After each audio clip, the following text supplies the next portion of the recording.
राधे राधे। आप सभी का बानी भक्ति चैनल पर बहुत बहुत स्वागत है। आज की वीडियो में हम मोहिनी एकादशी व्रत की कथा को सुनेंगे। धार्मिक ग्रंथों में मोहिनी एकादशी की तिथि अत्यंत शुभ तथा पवित्र मानी गई है। इस एकादशी के दिन व्रत उपवास रखने से यह पूरे वैशाख मास के दान का पुण्य देती है। वैशाख मास की शुक्ल पक्ष की यह एकादशी समस्त पाप और दुखों का नाश करने वाली तथा सौभाग्य और धन का आशीर्वाद देने वाली मानी गई है।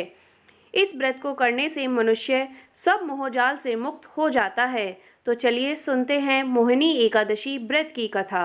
धर्मराज युधिष्ठिर कहने लगे कि हे कृष्ण, वैशाख मास की शुक्ल पक्ष की एकादशी का क्या नाम है, उसकी कथा क्या है, इस व्रत की क्या विधि है, यह सब विस्तार पूर्वक बताइए। तब श्री कृष्ण जी कहने लगे कि हे धर्मराज, मैं आपसे इस कथा को कहता हूँ जिसे महर्षि वशिष्ठ जी ने श्री रामचंद्र जी से कहा था। एक समय श्री राम जी बोले कि हे गुरुदेव, कोई ऐसा व्रत बतलाइए जिससे समस्त पाप और दुख का नाश हो जाए। मैंने सीता जी के वियोग में बहुत दुख भोगे हैं। तब महर्षि वशिष्ठ जी बोले कि हे राम, आपने बहुत ही सुंदर प्रश्न किया है। आपकी बुद्धि अत्यंत शुद्ध तथा पवित्र है। यद्यपि आपका नाम सिमरन करने से मनुष्य पवित्र और शुद्ध हो जाता है, तो भी लोकहित में यह प्रश्न बहुत अच्छा है। वैशाख माह में जो एकादशी आती है उसका नाम मोहिनी एकादशी है। इस व्रत को करने से मनुष्य सब पापों तथा दुखों से छूटकर मोहजाल से मुक्त हो जाता है। मैं इसकी कथा कहता हूँ, आप ध्यानपूर्वक सुनिए। सरस्वती नदी के तट पर भद्रावती नाम की एक नगरी में धुतिमान नामक चंद्रवंशी राजा राज करता था। वहाँ धन धान्य से संपन्न व पुण्यवान धनपाल नामक वैश्य भी रहता था। वह अत्यंत धर्मालु और विष्णु भक्त था। उसके नगर में अनेक भोजनालय, प्याऊ, कुएं, सरोवर, धर्मशाला आदि बनवाए गए थे। सड़कों पर आम, जामुन, नीम आदि के अनेक वृक्ष भी लगवाए गए थे। उसके 5 पुत्र थे, सुमना, सुबुद्धि, मेधावी, सुकीर्ति और धृष्ट बुद्धि। इनमें से 5वां पुत्र धृष्टविद्धि महापापी था। वह पितर आदि को भी नहीं मानता था। वह वेश्या दुराचारी मनुष्य की संगति में रहकर जुआ खेलता, पर स्त्री के साथ भोग विलास करता, मांस मदिरा का सेवन करता। इस प्रकार अनेक कुकर्मों में वह पिता के धन को नष्ट करता रहता था।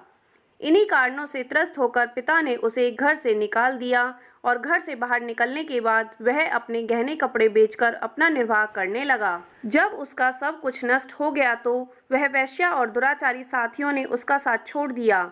अब वह भूख प्यास से अति दुखी रहने लगा। कोई सहारा न देखकर चोरी करना सीख गया। एक बार वह पकड़ा गया और वैश्य का पुत्र जानकर चेतावनी देकर छोड़ दिया गया, मगर दूसरी बार फिर पकड़ा गया और राजा ने इस बार उसे कारागार में डाल दिया। कारागार में उसे अत्यंत दुख दिए गए। बाद में राजा ने उसे नगरी से निकल जाने को कहा। वह नगरी से निकल गया और वन में चला गया। वहाँ वन्य पशु पक्षियों को मारकर खाने लगा। कुछ समय पश्चात वह वहेलिया बन गया और धनुष बाण लेकर पशु पक्षियों को मार मार कर खाने लगा। एक दिन भूख प्यास से व्यथित होकर वह खाने की तलाश में घूमता हुआ कौंडिन्य ऋषि के आश्रम में जा पहुंचा। उस समय वैशाख मास था और ऋषि गंगा स्नान करके आए थे। उनके भीगे वस्त्रों के छींटे उस पर पड़ने से उसे कुछ सद्बुद्धि प्राप्त हुई। वह कौंडिन्य मुनि से हाथ जोड़कर कहने लगा कि हे मुनि, मैंने जीवन में बहुत पाप किए हैं। आप इन पापों से छूटने का कोई साधारण बिना धन का उपाय बतलाइए। उसके दीन वचन सुनकर मुनि प्रसन्न होकर कहा कि तुम वैशाख शुक्ल की मोहिनी एकादशी का व्रत करो, इससे समस्त पाप नष्ट हो जाएंगे। मुनि के वचन सुनकर वह अत्यंत प्रसन्न हुआ। उनके द्वारा बताई गई विधि के अनुसार उसने व्रत किया। हे राम, इस व्रत के प्रभाव से उसके सब पाप नष्ट हो गए और अंत में वह गरुड़ पर बैठकर विष्णुलोक को गया। इस व्रत से मोह आदि सब नष्ट हो जाते हैं। संसार में इस व्रत से श्रेष्ठ और कोई व्रत नहीं है। इसके महात्म्य को पढ़ने और सुनने से 1000 गोदान का फल प्राप्त होता है। बोलिए भगवान विष्णु की जय। आज की कथा आपको कैसी लगी, कमेंट बॉक्स में ज़रूर बताएं। वीडियो देखने के लिए धन्यवाद। राधे राधे।